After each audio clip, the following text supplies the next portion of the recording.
el santo cura de Ars.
Si observamos un mapa mundi con precisión, localizaremos a tan solo 40 kilómetros al norte de Lyon, Francia, en medio de una solitaria llanura, un pueblecito llamado Ars. Antaño, sus gentes, labriegos, pastores y artesanos, gentes de bien, que aun habiendo recibido las enseñanzas evangélicas, transmitidas de generación en generación y asimiladas en sus corazones, éstas se vieron mermadas y profanadas por la Revolución Sangrienta de 1789, revolución que tantas almas seglares y sacerdotales costara a la Iglesia. Con apenas 230 habitantes, esta aldea no hubiese salido nunca del país del olvido sin la entrega total a Dios de un hombre, de un santo, Juan Bautista María Vianney, universalmente conocido como el santo cura de Ars, que convirtió este pueblo perdido en las tinieblas en un lugar donde sus gentes se enamoraron de Dios, porque la luz que irradió fue tan grande que su alrededor germinó amor y humildad, mansedumbre y virtud, santidad.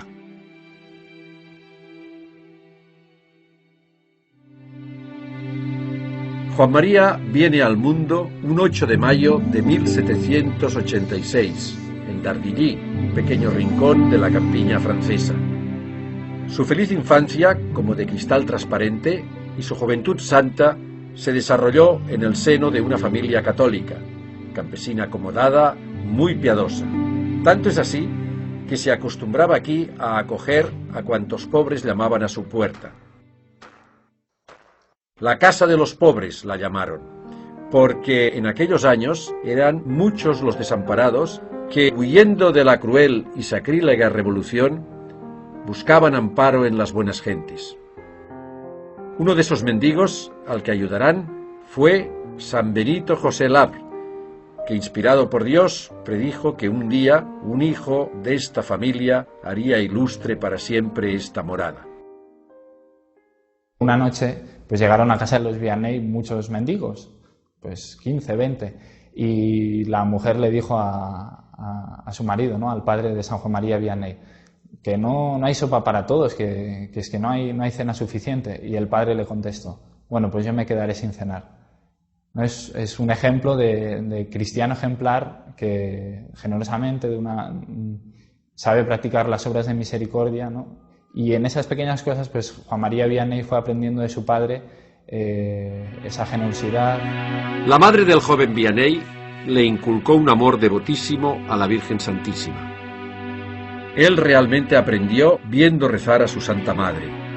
Era tanta su entrega a la Madre de Dios que no dejaba de rezar frente a ella, en casa, en el campo, durante el pastoreo, e imantaba su amor a quienes le rodeaba. Él tenía un rosario muy bonito que le habían regalado y con el cual él rezaba porque le gustaba bastante rezar. Y su hermanita lo vio y, cosa de niños, pues le gustó el rosario y empezaron con el rosario a pelearse.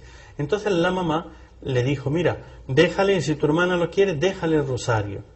Ese desprendimiento de un rosario, de algo que para él tenía mucho sentimiento, y claro, el apego de un niño, pues hizo el esfuerzo y se lo dio a su hermanita. Le costó un verdadero esfuerzo, un verdadero vencimiento.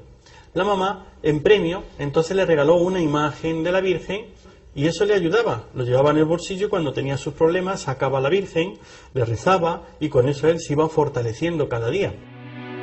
Oh, cuánto quería yo aquella imagen. No habría dormido tranquilo si no la hubiera tenido a mi lado.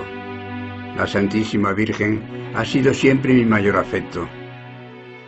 Cuando salía a trabajar en el campo, pues le pesaba que su hermano mayor avanzara más que él, labrando, ¿no? Y él un día decidió, voy a poner la Virgen al final del campo y me voy a fijar los ojos en ella. Entonces avanzaba y teniendo a la Virgen presente, pues el amor a la Virgen le impulsaba a trabajar y pues con muchos menos años que su hermano, pues llegó a hacer el mismo trabajo que él, ¿no? Ya desde muy jovencito, Juan María mostraba gran afición por las ceremonias sagradas. Con ojos desorbitados miraba al sacerdote, sus gestos sagrados, la dignidad de sus ornamentos, el amor con que consagraba el cuerpo de Jesucristo. Todo le cautiva. Su sensibilidad a lo espiritual era tal que sentía la presencia real de Jesús en la Eucaristía, hasta volverlo loco de amor. Sus palabras dejan constancia de este su verdadero amor. Si no tuviera suficiente fe, vería a Dios escondido en el sacerdote como una luz tras su pantalla, como un vino mezclado con el agua. Al comulgar, siento algo extraordinario. Es un gozo, una suavidad, un bienestar que me corre por todo el cuerpo y me conmueve. No podemos menos que decir con San Juan, es el Señor. Jesús está ahí. Él está ahí.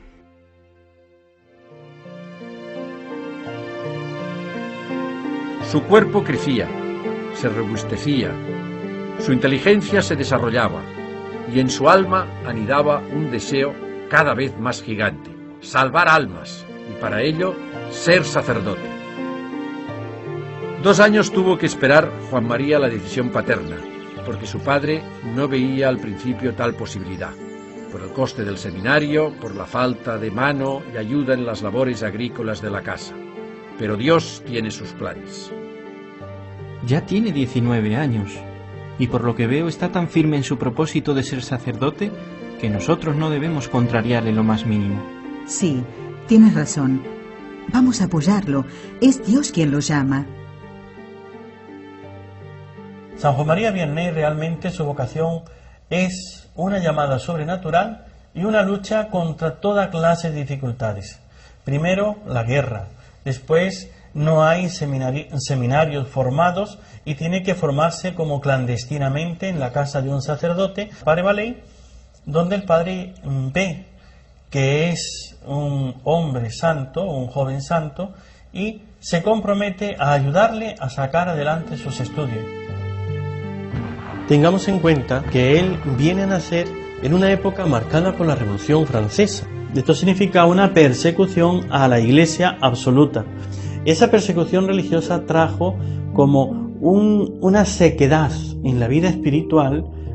Se perseguían los sacerdotes, los verdaderos sacerdotes, los que no juramentaban, es decir, los que no apostataban de la fe, de la unión con el Papa, tenían que esconderse. Su familia incluso iban a escondidas, largos viajes para poder llegar a un lugar donde hubiese un sacerdote que celebrase la misa y que no fuese un sacerdote juramentado. Fueron estos justamente, la clandestinidad de estos, la heroica y martirial clandestinidad de estos, la que también fue marcando la infancia del santo cura de Ars y lo fue poco a poco orientando hacia el Señor. En el seminario pronto le salen al encuentro las primeras dificultades. La gramática latina le resulta muy áspera. La mayoría de sus compañeros son más jóvenes que él y tienen más facilidad. Él nota su memoria pesada, no retiene las lecciones en latín. Pidió ser admitido en el seminario. Los superiores veían que era inútil para los estudios.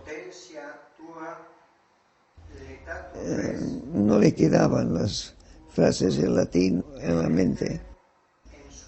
Incluso el francés tampoco lo dominaba mucho y cometía faltas de ortografía. Pero eso lo fue superando. Le probaron porque le veían bueno y le veían devoto de la Virgen. Le aprobaron. Que otro no hubiera pasado. Pero su santidad y su bondad pasó por encima de todo.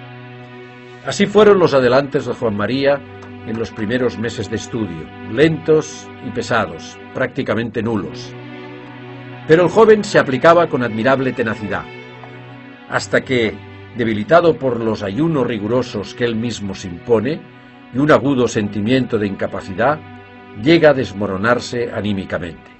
Padre, lo he intentado, pero veo que yo no valgo para esto. Quiero volverme a casa. ¿A dónde vas, hijo mío? Si vuelves a casa y tu padre te ve triste, no te dejará volver. Entonces adiós a tus planes, adiós al sacerdocio, adiós a las almas. Los superiores no sabían si le ordenarían o no, pero a base de esfuerzos y de la devoción que sentía la Virgen, le animó a ir perseverando. No hay que negar de manera ninguna que no estaba muy dotado para los estudios. Esto parece que es evidente. Pero como seminarista era enormemente cumplidor de su deber, era un hombre enormemente disciplinado y era, como naturalmente él lo fue siempre en su vida, era profundamente piadoso. Era un hombre profundamente piadoso. Es decir, los santos no se improvisan. El santo cura de Ars no fue santo solo por el ministerio en Ars, sino fue santo porque el Señor lo fue acompañando con su gracia y él fue un instrumento dócil a la gracia de Dios. A la edad de 29 años, después de tantas incertidumbres, fracasos y lágrimas, Juan María Vianney ve abrirse para él las puertas del sacerdocio. Sacerdo sin eterno. El día de su ordenación, el 13 de agosto de 1815, se graba en su alma como algo muy especial para él. Oh, gracias Jesús, gracias María. Ser sacerdote es algo muy grande. No se sabrá lo que es sino en el cielo. Si lo entendiéramos en la tierra, moriría uno no de espanto, sino de amor. El sacramento del orden eleva al hombre casi hasta Dios.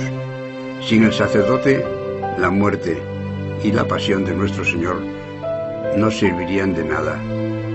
¿De qué nos serviría una casa llena de oro si no hubiera nadie que nos abriera la puerta? El sacerdote tiene la llave de los tesoros del cielo.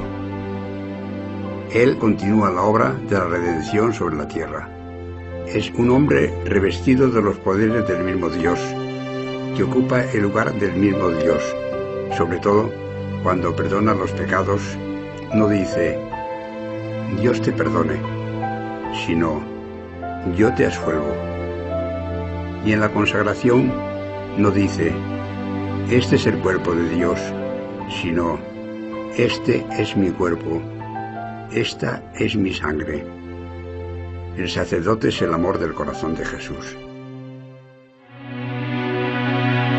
Su primer destino es el cercano pueblo de Équilí, donde se gana enseguida el afecto de sus feligreses.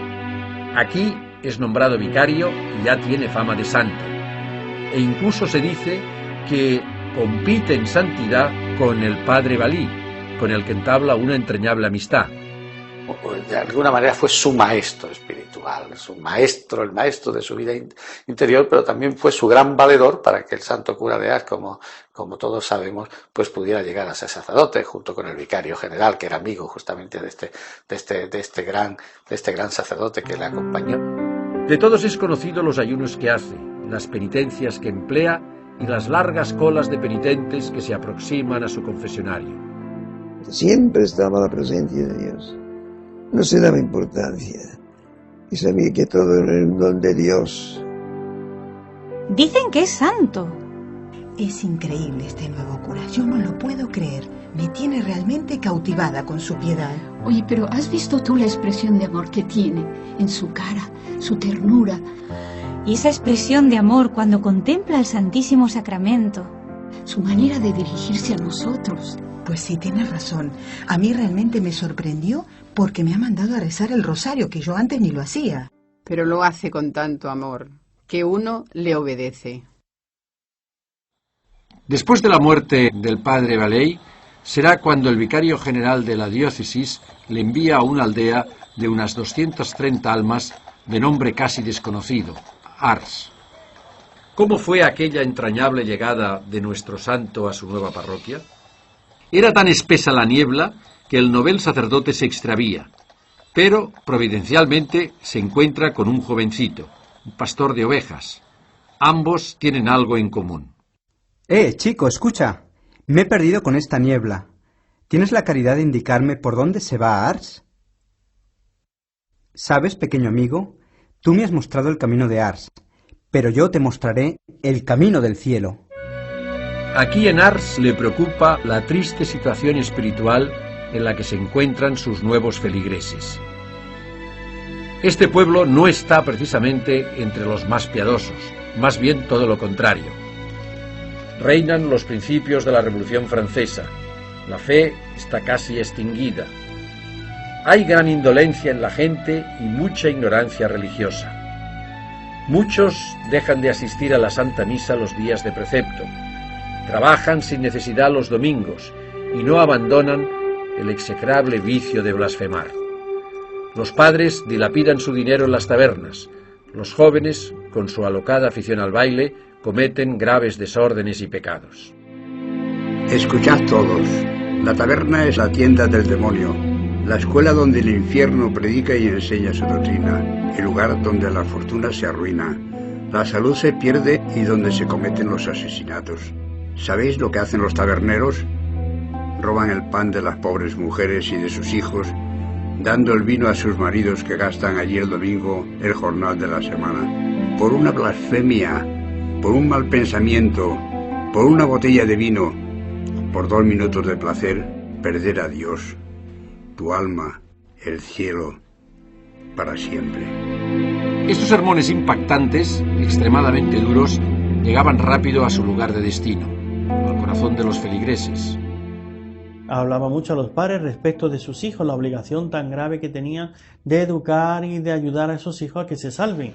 Decían, en el cielo lo veréis, que algunos se condenarán por no haber hecho lo suficiente por sus hijos. Yo le digo que cuando yo era joven y tenía modelos sacerdotales, estaba en el seminario, y los modelos sacerdotales eran sacerdotes de mi tierra, de mi diócesis, de Mérida, Badajoz, pues estos sacerdotes hacían lo mismo que el cura de Ars. El cura de mi pueblo hacía lo mismo que el santo cura de Ars. Combatía el baile, porque veía, es decir, no el baile, sino todo aquello, es decir, ellos no tenían nada contra la fiesta, ni contra la alegría del pueblo cristiano, sino todo aquello que era ocasión y motivo de ofensa a Dios. Si uno quiere dominar las pasiones, ha de ser así, hay que mortificarse. En la vista, el oído, en todo, y en las amistades. Dejad una parroquia 20 años sin sacerdote y adorarán a las bestias. El nuevo párroco de Ars se enfrenta con todas aquellas circunstancias que a un sacerdote le pueden desmoralizar. Pero cuenta con la presencia de Dios en su alma. Trabaja día a día, gota a gota. Se desvive por las almas que tiene que salvar. Ruega a Dios, pide a Dios, aflige su cuerpo con penitencias y pasa largas horas de la noche en oración. Dios mío, concededme la conversión de mi parroquia. Consiento en sufrir cuanto queráis durante toda mi vida los dolores más vivos con tal de que se conviertan. Los feligreses son testigos de su vida. En cuanto llegó, consideró la iglesia como su casa. Entraba a la iglesia antes de la aurora y no salía hasta después del ángelus de la tarde. Si alguno tenía necesidad de él, allí lo podrían encontrar. Sencillo, pobre y humilde, sonriente y servicial. ¿Qué idea más equivocada se tiene de los santos? Los santos son alegres, esa alegría que viene de Dios, aún en los mayores sufrimientos. Son gentes que no viven ellos, vive Dios con ellos, o Jesucristo, y sufren. Su gran sufrimiento pues era encontrarse pues a un pueblo pues que estaba separado de la vida cristiana. Por eso se dedicó total y plenamente en los primeros tiempos de su vida pues en ir formando a cada cristiano, porque era un sacerdote ejemplar en ese sentido. Su ministerio era para la persona, para cada una de las personas, era un ministerio personalizado. Por eso lo centra en el sacramento de la penitencia, porque es la búsqueda del otro para el amor de Dios, la búsqueda de la oveja perdida. El cura de Ars fue un hombre de confesionario. Eran ingentes cantidades de penitentes quienes se acercaban a recibir de él, cuando podían, dirección espiritual, aunque fueran breves palabras. Primero de uno en uno, luego de 10 en 10, hasta convertirse en verdaderas riadas humanas. Este siervo amado de Dios se crucificó allí libremente. Fue un mártir de la confesión. Hubiera podido huir de los pecadores, retirarse al claustro o al desierto, a la trapa, como solía decir, pero por amor a las almas se quedó en su puesto. Es aquí, entre aquellas tablas, en este taúd anticipado, donde más tuvo que sufrir el cura de Ars, donde en verano el confesionario parecía una estufa y en invierno una auténtica nevera. 16 horas la confesión, era un santo. Cuando uno iba a confesarse y veía que el sacerdote le ayudaba, te has descuidado de este pecado, veía la conciencia. El amor de Dios se le salía, tocaba el corazón de los demás y, poseído de Dios, aquellas palabras entraban. Mucha retórica, mucha poesía, pero no hay espíritu, no logra, no rompe los corazones endurecidos. Sabéis que se dice que el cura de Ars ponía penitencias muy suaves, porque el que hacía las penitencias por los penitentes era él. Él rezaba por ellos, él se sacrificaba por ellos. El santo cura de Ars fue un auténtico prisionero del confesionario, y todo por amor a las almas. Poseía un don particular para convertir a los pecadores más empedernidos. El buen Dios lo sabe todo. Antes incluso de que se lo confeséis, sabe ya que pecaréis nuevamente, y sin embargo os perdona. Qué grande es el amor de nuestro Dios, que le lleva incluso a olvidar voluntariamente el futuro, con tal de perdonarnos. A quien en cambio se acusa de manera fría y casi indolente, le muestra con sus propias lágrimas la evidencia seria y dolorosa de lo abominable de su actitud. Hasta que no queme usted todos sus malos libros, no le puedo dar la solución. El santo cura de Ars para los sacerdotes también es un modelo, ya que no podemos, al que no está arrepentido y al que no hace un propósito suficiente de cambio, darle la absolución de los pecados. Pues él decía que se condenarían los sacerdotes que absolvían a aquellos que no estaban, que no quitaban las ocasiones y que no estaban arrepentidos. Llegó que todo el mundo estaba en la capilla, que se terminaron los bailes de las tabernas. Ahora vuelve a estar igual, ¿eh? Todos nos podemos preguntar, ¿dónde estaba escondido el tesoro de su fe? ¿Dónde lo podemos aprender? ¿Dónde pedirla? ¿Cómo llegó el santo cura de Ars a convertir todo un pueblo? Yo me hago otra pregunta. ¿Cómo llegó el Espíritu Santo a convertir todo un pueblo? Pues el Espíritu Santo llegó a convertir todo un pueblo porque tuvo un instrumento muy apto, muy dócil, que vivió para transmitir el amor de Dios, Odiaba el pecado, pero se compadecía inmensamente de los pobres pecadores. Pero, sin embargo, se mostraba inflexible cuando el pecador no quiere salir del estado de condenación. Solía decir: qué desgraciados son los pecadores al no conocer al buen Dios. Cuando no tenéis el amor de Dios en vosotros, sois muy pobres. Sois como un árbol sin flores y sin frutos. Hay que rezar siempre, sin desfallecer, como enseñan las Sagradas Escrituras. El alma que reza poco Es como esas aves de corral que aunque tienen grandes alas no saben volar. El hombre no es solo un animal de trabajo, también es un espíritu creado a imagen de Dios. Y no vive solo de pan, vive de oración, vive de fe, de adoración y de amor. No se puede ser sacerdote si no se es un hombre de fe. El santo cura de Ars sabía que él tenía que pasar por el sagrario todo aquello, a todas aquellas personas, con sus dramas interiores, con sus problemas interiores, con sus dificultades para crecer en la fe, con sus dificultades para la conversión. Él los tenía que pasar por el sagrario. San Juan Bautista María Vianney fue un santo nacido en la escuela de Jesús de Nazaret, un alma víctima a imitación de Cristo por los pecados de los hombres. Como sacerdote, como hombre elegido por Dios para la salvación de las almas, sabía que el tiempo era un regalo de Dios, para aprovecharlo en obras buenas, santas, tiempo para ganarse el cielo. Uno de sus primeros trabajos de apostolado, para evangelizar a los escasos fieles de la parroquia, fue la catequesis, fiel apostolado que desarrollará toda su vida.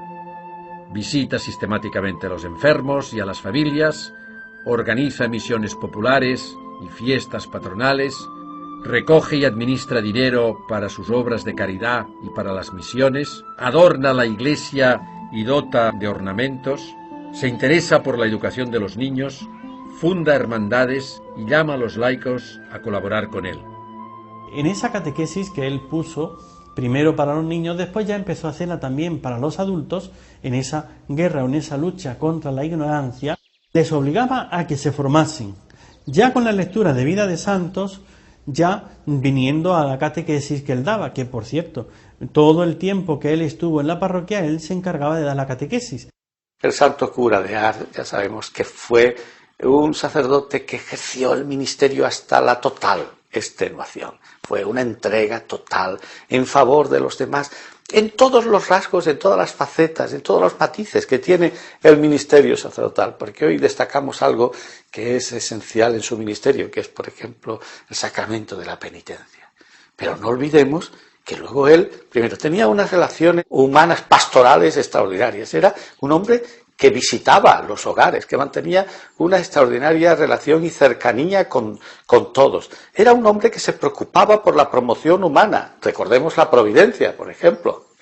Recordemos la providencia. ¿Qué es la providencia? La providencia es la promoción humana y de la mujer, en un momento en el que no había nada. También de los chicos se preocupó de la educación, buscó profesores, congregación religiosa que fueran profesores para los chicos, para esa promoción humana. Se santificó en el ejercicio de Cristo. Fue así como poco a poco los habitantes y especialmente los muchachos, semilla futura de santidad y renovación, aunque remisos al principio, iban adquiriendo en sus almas la savia santa de sus palabras y ejemplo de vida. Se confesaban y aprendían a amar la pureza de costumbres. Era un cura que no toleraba que nadie entrara en la iglesia indecentemente vestido. Como solía decir, un cuerpo casto, un alma pura. No hay nada más hermoso. Ars logró que todos fueran a la iglesia. Él estaba dispuesto a todo, pero quisieron también quitarle, porque estorbaba a los párrocos vecinos. Vi que mucha gente iba a Ars y no iba a sus pueblos. Él, sin moverse de Ars, hacía su apostolado. Era un santo, carácter especial, prescindía de los demás, se fijaba en el Evangelio y predicaba el Evangelio. El cambio de las costumbres en Ars fue total, ejemplar. Es increíble el cambio que ha dado este pueblo. Pero fijaros que en la iglesia antes no había nadie y desde que él ha llegado somos todos más piadosos. Así es, tienes toda la razón. ¡Qué cura más bueno nos ha tocado, eh! Ya lo creo, no hay más que verlo rezar. En su pastoral es hoy realmente lo que tenemos que hacer. No hay otra pastoral. A veces en estos consejos pastorales de la parroquia diocesanos y demás, hacemos planes y se nos olvida que las almas se convierten como lo hizo San Juan María Vianney. Este plan pastoral, por decirlo de alguna manera, la lucha contra el vicio, la formación en la virtud, la formación cristiana y el amor, él tenía esos dos grandes pilares, la Eucaristía y la Santísima Virgen, juntamente con la Iglesia. La Eucaristía y la Virgen eran para él realmente su campo de batalla y cómo hizo a las almas llegar a gran santidad. Era un santo austero, muy duro, muy duro. La comida muy dura. En la habitación un colchón de hojas de maíz y pobre. Fue austero absolutamente toda su vida, fue recio, profundamente recio. Es decir, si algo caracteriza al santo cura de Ars es justamente su reciedumbre. Su fama de hombre de Dios, de santo, se extiende por todo el orbe. Es así que acuden al pueblo los primeros peregrinos de otros lugares para confesarse con él y encontrar la paz del alma. ¿Le veis? Cumple la promesa que hizo en su ordenación sacerdotal, punto por punto. Medita el breviario con mucho amor, reza el Santo Rosario todos los días, celebra la Santa Misa como elevado hacia Dios, y no solo lee la vida de los santos, sino que trata de imitarlos. ¡Qué buen sacerdote! Es ejemplar. Venía gente de todo el mundo. Incluso la Renfe de allí hizo de manera que las vías del tren pasaran por cerca de Ars.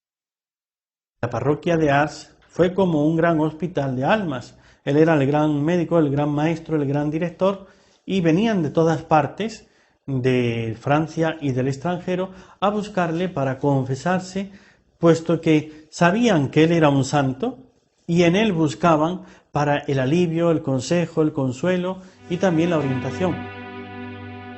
El cura de Ars consiguió cambiar el corazón y la vida de muchas personas, porque fue capaz de hacerles sentir el amor misericordioso del Señor.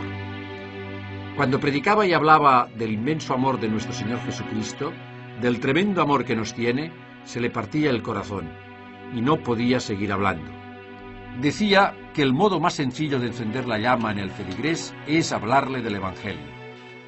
Ya con sus palabras, sus sermones, era predicar lo que el Señor enseñaba, pero es que además con su vida él vivía el Evangelio. Tanto es así que nunca podía dirigirse al Santísimo Sacramento sin decir Jesús está ahí y derramar lágrimas de amor, de devoción, de ternura. Y la gente le veían que cuando él hablaba con la Eucaristía, que cuando él hablaba a Jesús en la Eucaristía, lo hacía pues no como el que cree que está, sino como el que ve. Recordemos aquel ejemplo de confianza en Dios, donde Catalina Lassagne, su entrañable colaboradora en la Providencia, se quejaba al párroco Vianney porque el granero era escaso. Padre, la cosecha ha sido muy mala. El granero está casi vacío. ¿Qué daremos de comer a nuestros pobres? Tenga fe, Catalina. Ya verá. He pedido a las huérfanas que recen. El buen Dios no nos fallará. Yo he colocado en el granero una reliquia de San Francisco de Regis. Vaya a traer el trigo que nos queda, y no tema. No es posible, Dios mío. El granero está más lleno que nunca. No cabe nada más. Fe. Fe. Fe. Resulta que Notre Dame de París cada año hacen una novena a la Virgen de Notre Dame. Y siempre escogen el predicador más importante del año de la fama. Cuando le tocó a Le Cordaire, entonces, antes de empezar su novena, se fue a Ars para escuchar al padre Vianney. Los mejores predicadores iban a escucharle. Al que era un aprobado medio. Su fama de santidad crecía de día en día, pasaba las fronteras, porque hacía mucho bien a las almas. Pero al sentirse desbancado, el diablo desata una oleada de calumnias y persecuciones contra el cura de Ars. Pero este las abraza con alegría, a imitación de los santos, a imitación de nuestro Salvador. Para la manera de hablar de los curas de allí, era un hueso, difícil de roer. Vianney, comedor de patatas. Campesino ignorante, ¿todavía no estás muerto? Ya te agarraré. Ah, sapo negro, ¿cuánto me haces sufrir? Los otros sapos no me hacen sufrir tanto. ¿Por qué te levantas tan de mañana? Comes tan poco y predicas con tanta sencillez. Predica pomposamente como en las grandes ciudades, y así no te tomarán por ignorante. Qué voz tan fea tiene el bellaco. Está rabioso. Eso es señal de que mañana va a haber alguna conversión importante. Caerá algún pez gordo. San Juan María Vianney, en todo su apostolado, en esos años donde él empezó a confesar y la gente empezaba a acudir de fuera, el demonio le atacó fuertemente. En una ocasión, por ejemplo, él estaba confesando y revisaron que estaba ardiendo su casa. Fueron allá, fueron a apagar y vieron que la cama era lo único que se había quemado, todo lo demás no se había quemado, y él riéndose dijo que el pajarito estaba fuera de la jaula, ¿no? Le llamaba el bellaco y lo hacía así con un desprecio. ¡Ay, el bellaco!, ¿no? Tenía fe, vamos, él veía al demonio. El demonio le pegaba fuertes palizas. A veces la cama se la retorcía, estaba acostado y empezaba a romper cosas, escuchaba unos ruidos como que se le caía todo encima. Lo hacía para asustarle. Y él vencía al demonio, salvando almas, robándole, diríamos, los que ya tenía esclavizados bajo el pecado, porque no hay nadie que haya hecho más bien a los hombres que aquel que ha quitado más pecados. Va liberando a las almas del poder tiránico, satánico del demonio. 38 años sufrió el santo cura las vejaciones del demonio. Era atormentado por el día por los hombres y por la noche por el demonio.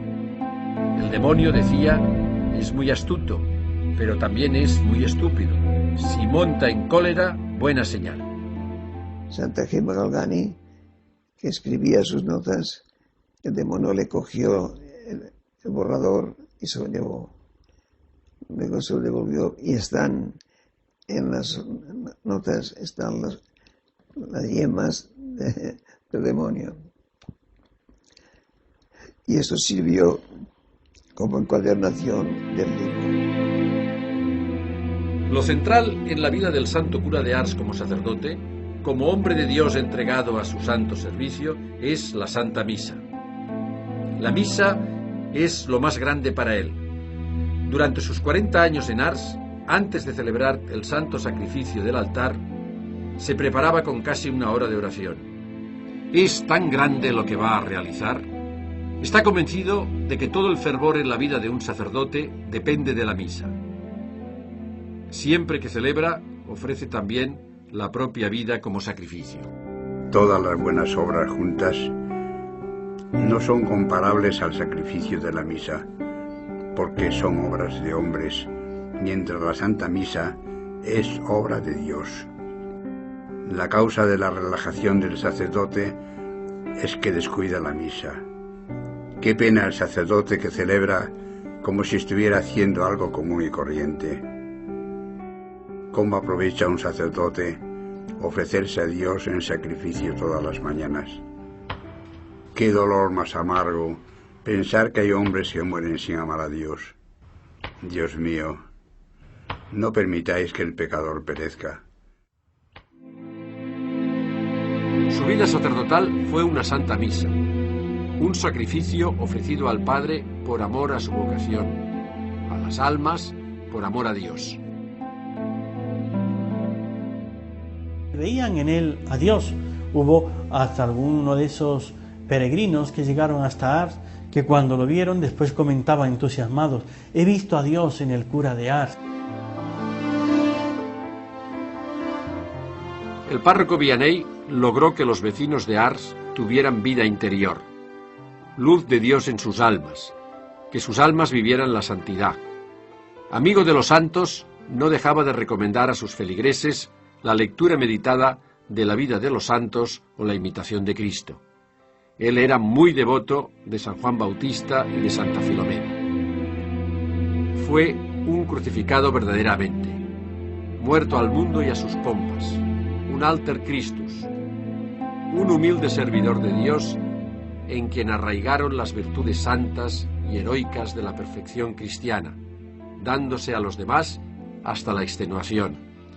Mostró al mundo el camino, la verdad y la vida. No hay vida sin cruz, solía decir.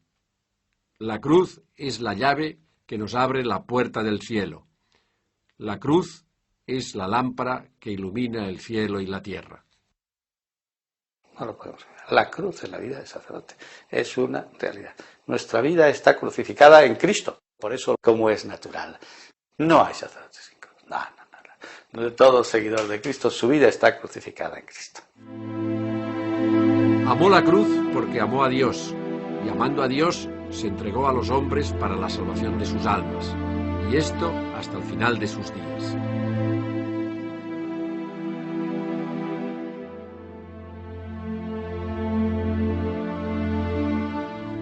Qué bueno es Dios.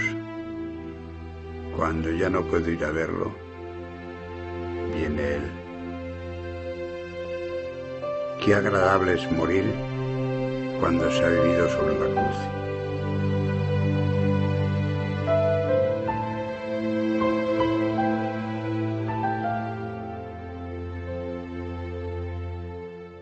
Murió santamente, como había vivido. Incomprensiones por unos, maravillas para otros. La Iglesia reconoció que fue un gran sacerdote. No exageremos al cura de Ars confesor sobre el cura de Ars pastor, sobre el cura de Ars educador, sobre el cura de Ars preocupado por los problemas y necesidades humanos de su gente. Es sacerdote integral, santo integral, pero fundamentalmente sacerdote integral. Y así, por eso yo destaco lo que es la Iglesia, sacerdote, sacerdote, sacerdote, sacerdote.